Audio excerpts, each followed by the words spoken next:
All right, Dom. I would say welcome to San Diego, but you live here. I know in the MMA Hour you said you didn't know if you were going to stay at the hotel or your own house. So what did you decide on? The hotel is gorgeous. I'm grateful. Thank you, UFC, for giving us an awesome hotel this time around. So I've been here. And then you've long said there were a few things you wanted for your next fight. Fans were an important one. The name, obviously above you, ranked fighter. So could it have gone more perfectly fighting in your backyard against someone ranked above you with fans? Shockingly, no.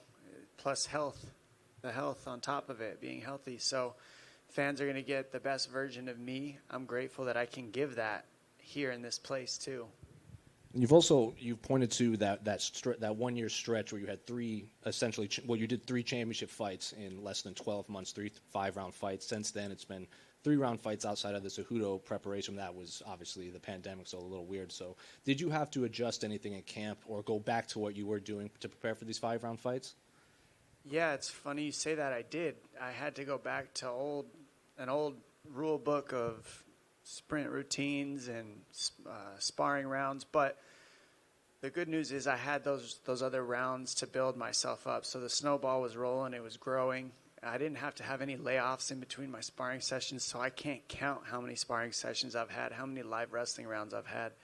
I no longer have to come back from a deficit. So that feels really good on my body, and I just feel ready to perform because of it.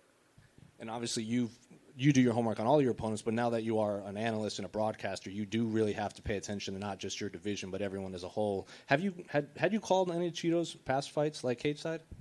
Yeah, I have. Against my will, I don't really like calling the fights of the guys in my division because obviously they probably get a little annoyed by what I'm saying, but producer likes to put me there. He likes to get me in those positions where it's I think it creates some buzz when I'm there. But I've asked to not be there if I can help it sometimes. So going off of that, when did Chito get on your radar as a possible opponent for the future? Because it did take him a while to get into this top 5, but after his last few wins over Frankie and Rob Font, it propelled. Well, yeah, you got to remember I was ranked low too. I wasn't even in the rankings when I started this run again. So he wasn't in the rankings, and then he was ranked above me at one point, and wasn't even saying my name because he was fighting Jose Aldo's, and then he lost to Jose Aldo, and that put him back down in the rankings while I happened to be winning. So we kind of just passed each other by ranking-wise, I guess you would put it, from a business standpoint. And then he stayed really busy, and with his action of being busy, he got himself propelled back up in the division, and that put him ahead of me because of his activity. I've been kind of taking my time, taking fights at the dates that my body felt good because of, like you said earlier, about the three title fights in a year. Not a lot of world champions have done that, and I'm one of them that has. There's a handful of us. And so you feel that. If you go to any, let's say, college football season or NFL football season, part of the analytics of who will win the Super Bowl or that end, Rose Bowl or end game has to do with who had the longer season, who had more games, who had harder games, who had more injuries during the season, right? Fighting shouldn't be looked at any different. So I've kind of, kept my body in the shape it needs to be, stayed healthy, and I feel like I can go out there and perform at my best. And it works for everybody. It works for the organization to get the best version of me. Being the UFC, it works for the fans. So I'm happy to be here. Just looking at his past wins and losses, lately he's been getting it done with his striking, but he actually has more submission wins than knockout wins. So just looking at his skill set, what really stands out to you, or is he just a complete well-rounded fighter? Well, the inobvious always stands out to me about people I try to look for the inobvious. That's the stuff that usually makes the difference. So the inobvious thing that I believe makes Vera the most dangerous, ironically enough, are his losses. That's what makes him dangerous. He's felt the other side of things, and now he's felt the winning momentum of things. So I think the people that he's lost to have taught him a lot of lessons, and he's adapted well. And having that, I attribute it to having a Hispanic background for myself, the toughness, the tenacity, the not complain and keep working. he's got that, and he brings that into his fights. And just looking at the rest of the division, there are a lot of just like main event caliber fights in your division specifically, and even ESPN yesterday had that list of ranking the divisions. They put bantamweight right below lightweight. So this division essentially did start with you and Uriah back when they absorbed WEC. Can you remember a time when there was this much buzz and this much hype around the top 15 of your division?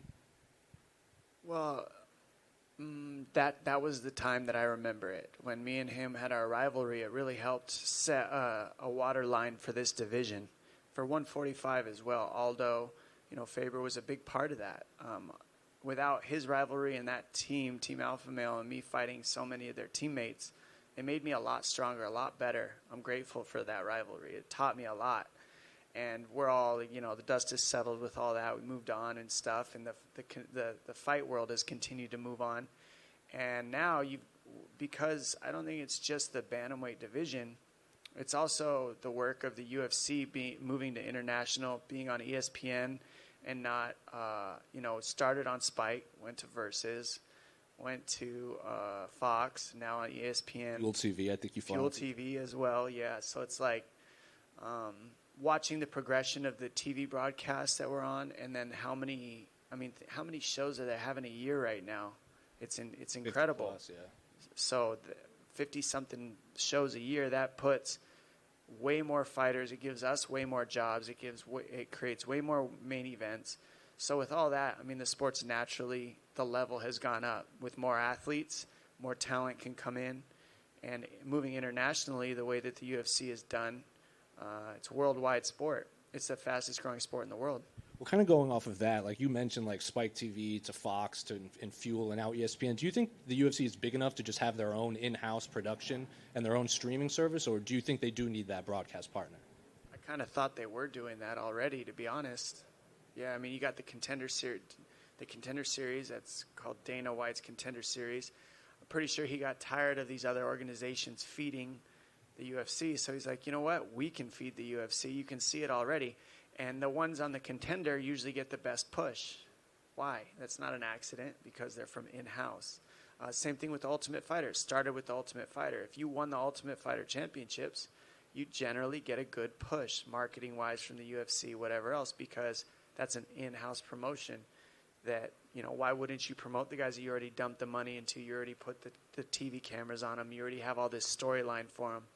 So Dana White's Contender Series does that, and that began with the Ultimate Fighter, and it's still being used. They're already doing it. Then finally, unrelated to this fight, I was going through your Instagram a few weeks ago. You posted a photo of your face as a kid. You were like attacked by a Rottweiler or something like that. What exactly happened to cause that?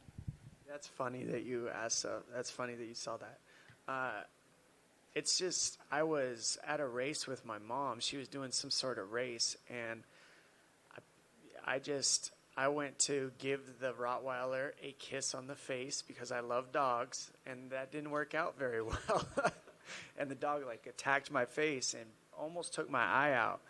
And I took that picture because I had just gotten stitches, and I remember specifically being pissed off, angry in that moment that I let myself get bit in the face by a dog. My mom saved me, though. She grabbed that dog. The power of a mom, let me tell you.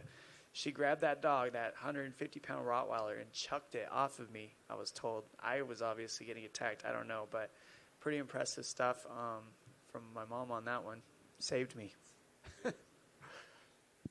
Hey, Dominic. If I'm not mistaken, this is the first fight between two UFC commentators because he's part of the broadcast team in Spanish. Does that do anything for the bragging rights coming out of this one for you? I didn't know I could brag about being a commentator. First one to win the first commentator versus commentator fight in UFC history. Man, two guys in suits. All right, let's go. Sounds like Anchorman. I feel like I know the answer to this one. Have you ever heard about him commentating one of your fights? I don't know. Has he? I don't know. I don't keep track, man. I let people say what they're going to say. I can't control that. I don't make the rules. I just show up and fight. Do you know if DC has finally been watching more film? Doubt it. Doubtful. But, again, I've learned to let go of control. DC's going to do DC. He's good at I call him the golden fluffer. He's like, whatever you want to hear, he will say it, and he will make you love him. So that's his gift of gab. Being back in your town, what is your go-to way of telling your friends that you don't have free tickets to give them? I actually had to tell somebody that I'm getting so many text messages that I get to turn my phone off at a certain point because, you got to try to be loving about it. We belong to the people, but it's like, it's fascinating to me, especially this day and age with the internet. The internet has the answers to everything.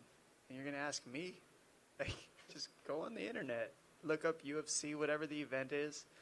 It's not hard to find tickets. But no, I don't have free tickets to give. The UFC doesn't just go, hey, Dominic, since you're main eventing, we're going to go ahead and give you whatever seats you want for people.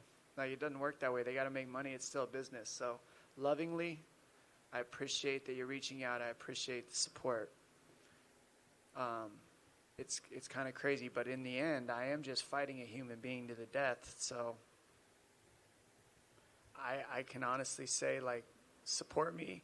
I got to get through. Support me. Thank you. I got to get through this. Thanks. Dominic, right here. Sorry, right over here. When you first sat down in your first answer, you just mentioned and you alluded to your health. How do you feel right now heading into this fight? And how maybe have you evolved your training methods to ensure that you are in peak shape? Yeah, it's been a tricky thing because I always have sparred a lot, and you just have to take, I still have to keep doing that sparring. I still have to keep doing it because that's how I prepare. So to keep that level of work ethic and amount of rounds, I just had to add a lot more physical therapy. And the UFC's been amazing. With the health insurance that they offered us, they'll take care of us if you talk to them. And then you've got the UFC PI. I live in Vegas, obviously, so I can go there and use that anytime I want. But I do my camps here. So I can get PT. UFC helps support me on some of that. And PT is to keep you from getting hurt before you get hurt.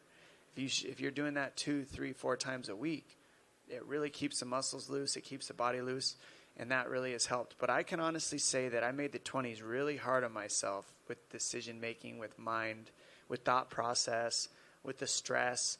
I've heard a lot from interviewers that I seem more calm. I think that's just because of the maturity of just living life and having wins and losses and learning how to, be more grateful for things instead of attaching to things. And that's really helped me, I think, keep from getting hurt too, is the mindset. Your mindset's, you can manifest a lot of injuries just by being stressed. It doesn't even necessarily have to be the training itself. It can be your thought process going into training. And I think that for sure I wasn't dealing with stress the best a lot, if there was a right and wrong way to put it, in my 20s. And I'm doing the best I can now to kind of keep things as calm as possible until I need to hype things up.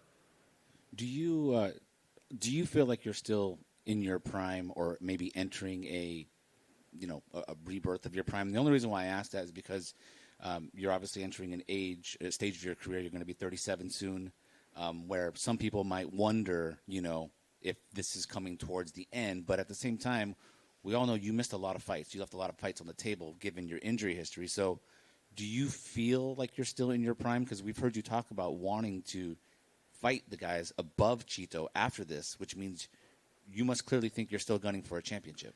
I do think why would I do this if I wasn't gunning for a championship? It'd be pretty useless, in my opinion. I'm doing this for the possibilities. So we don't know what's going to happen, but I'm in it and I choose it. The ironic part that I always think is funny is how people say that I left a lot of fights on the table when I'm trying to come back, the only conversation was ring rust and he's had so much time off. How can he win? So how can you have both? Which is it? Is it hard to come back and win after being out for a long time? Or did you have time off and leave fights on the table?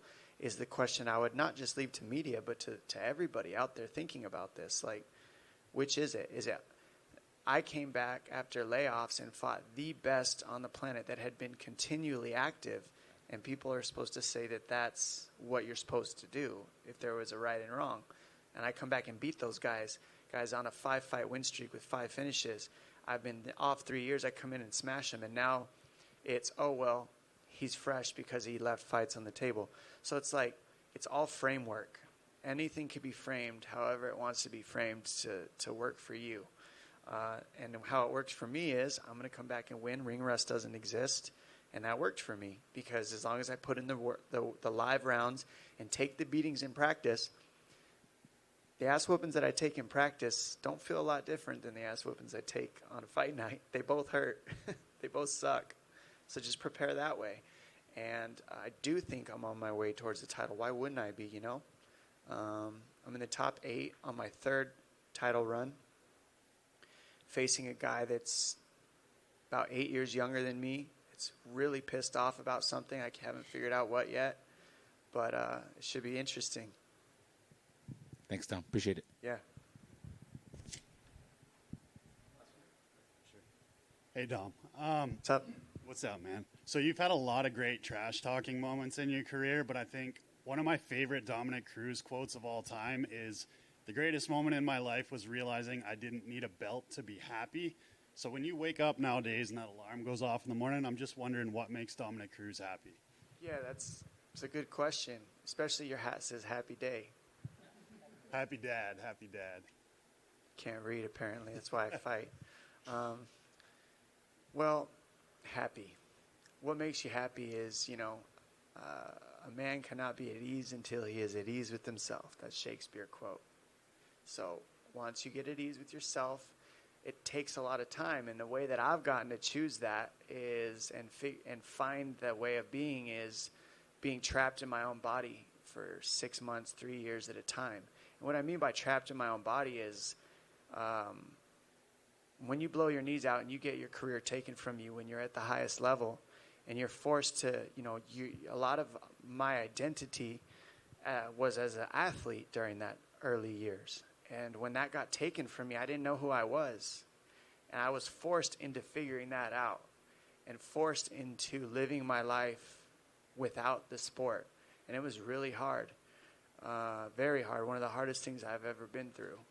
But I wouldn't say I figured it out, but I found a way to deal with it. And I think that's what supports me,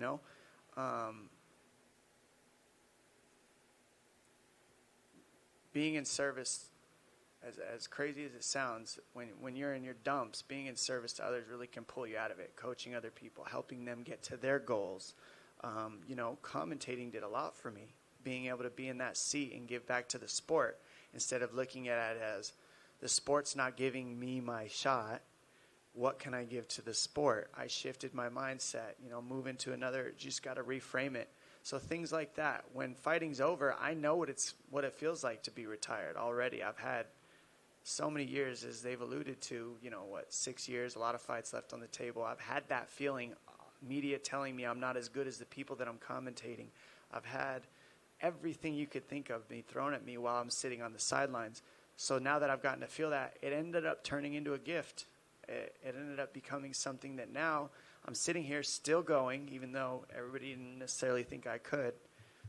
And how grateful can I be sitting here, considering, first of all, I'm not supposed to still be here according to everybody else because all the injuries. Should have never won the second title I won. Probably to everybody else, I'm the underdog in every fight that's going to come up from here. It's okay. I'm happy if it all ends. I choose this because generally as humans, we look for the safety, like to know what the outcome is going to be. To be in the fertile ground of endless possibility, creativity, and freedom, to choose the unknown, step into it in a vulnerable place, and embrace the unknown rather than be scared of the unknown is why I'm here. I choose it, and so here I am. Thank you.